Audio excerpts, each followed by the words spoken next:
Chapter 76. God. There is another thing you should know, Ruthorn added. To become a highly evolved being, you have to evolve to achieve the ultimate goal, which is to come back and unite with the origin. But before that, you should first know what the origin is. Otherwise you can't come back to the right place. In your world, the origin has different names, depending on one's belief. For example, the origin is called Earth and Sky, Holiness, Atman, Father, Creator, or Lord Yulai, but most people simply call it God. It doesn't actually matter what you call it, as all those names indicate the same thing, and that is God. People always use this word, but very few of them really acknowledge his existence, especially those conforming with non-theistic religions who don't believe in any deities at all.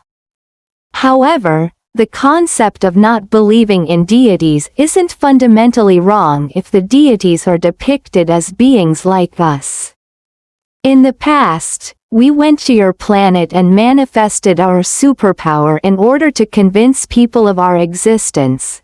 But all of them had this power as well, in addition to the courage and selflessness that they possess. That's why it doesn't make sense to rely on us or request anything from us, because by doing so, you give up all your power and bestow it upon the deities you worship, Ruthorn continued. Now, God and the deities are different things, Ruthorn explained. God is the creator of all things, including the deities whom you worship. But those religions that believe in multiple gods, a movement called polytheism, make you even more powerless. You have probably also heard about the ongoing debates on the existence of God.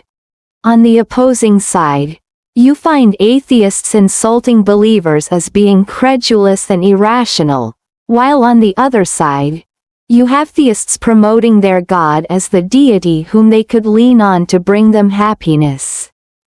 The conclusion is that neither the theists nor the atheists understand the true meaning of the existence of God, he added. So, what is the real God like then? I asked. I will give you an example to illustrate what I mean, said Ruthorn. Imagine a room filled with robots that you have built. If someone would ask them what their creator looks like, they would naturally imagine a picture of God based on their own appearance. As a result, they would describe their creator as a small robot wearing a long white robe, flying down from the sky and proclaiming, "I am your creator." Ruthorn imitated the voice of the little robot god. Ha ha ha, I laughed, you have a good sense of humor. It's funny, isn't it? But seriously, throughout the ages, people in your world have always conceptualized God as an image of themselves. And when this image spreads within a society, there are always people who believe it, and others who don't. Eventually, no one truly understands what God really is. Have you ever heard the saying, God is omnipresent? Ruthorn asked. Yes, I have, I answered, as it was quite a common saying back home. What do you think this saying means? He asked again. Frankly, I've never really thought about it, I confessed. But now that you ask, I think it means that God is watching us from everywhere, am I right? That's right. If you assume that God is a person, God is also be able to divide himself into many parts to follow each one of you, to watch you closely and observe you, and write down all the mistakes you make, so that, in the end, he can take all of these things into account and pass his judgment on you after you die. If this is the case, then God must have a notebook and a pen to write everything down. Otherwise he may forget something since he has to watch over millions of people every day. And by now, God must have billions of those notebooks, so he would have had to build a huge library to archive them all. Master Ruthorn, I guess you're being comical now, I interrupted him. I'm sorry, I do admit that I'm making light of this story. But I'm saying that to make you aware that when you have a wrong idea in the beginning, then you'll always end up with the wrong image. Those projections are completely ridiculous in my opinion, Ruthorn said. All right, but now I'm curious to know how God really looks like, I said. I'd better answer the question that you should ask me first, he said. Which question do you mean? I don't think I have a question, I said, slightly confused. You do have a question, Ruthorn insisted. Do you still remember what I told you about the initial substance, where positive and negative molecules are attached to each other at the core, and small molecules swirl around it? Yes, I remembered that. Where do you think that energy comes from? And what makes these molecules rotate around the substance? He asked. You're not trying to say that God is in that substance, are you? I asked disbelievingly. God is not in there, but actually that is God, Ruthorn replied. So, are you saying that my belief that God is the greatest thing is wrong? And that he is very small, instead?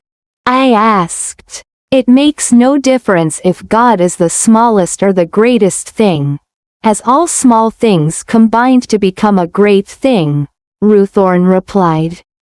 What's more important, is to accept that he is neither a small nor a large thing, but that he is everything. It doesn't matter if something is a solid, liquid or a gas, or a living or non-living thing. And it doesn't matter if it's a plant, an animal or a human being, because every single thing is made of him.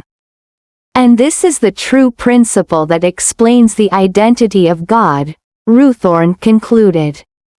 I considered what he had said and commented, this sounds as if he is lifeless and heartless. Ruthorn frowned. Your people often make the mistake of assuming that whatever works naturally and is a part of everything, can't have a conscious mind. Do you really think that the creator of the world, of the universe, and of all that exists, doesn't have his own self-consciousness? Ruthorn went on, playing my question back to me. Well, as you seem to know everything about the creations of God, the world, the universe, and the humans, how would you explain it? I challenged him. In the human imagination, apart from picturing God as having the same appearance as you, he also has the magic power to create the whole world at once. Abracadabra. He created the sky full of stars. Abracadabra. He created the universe and cosmos. Abracadabra. He picked up a handful of clay to create the first couple, a man and woman. This concept has been often challenged with questions like, if God created the world and the humans, then who created God? It's understandable that some people don't believe in the existence of God and regard this as a ridiculous story, Ruthorn explained. So, first of all, you have to get rid of the picture of God as a human being. This is the main reason why the image of God has become so distorted. The thing is, that although God has a conscious awareness of self-being, he doesn't have any shape that manifests his being. But, at the same time, there is nothing that exists that isn't a part of him. If there's anything of him where he is similar to us, then it would be character. And everything that exists has been created only by his inner vibrations. Wait, could you please explain that in a simpler way? I asked.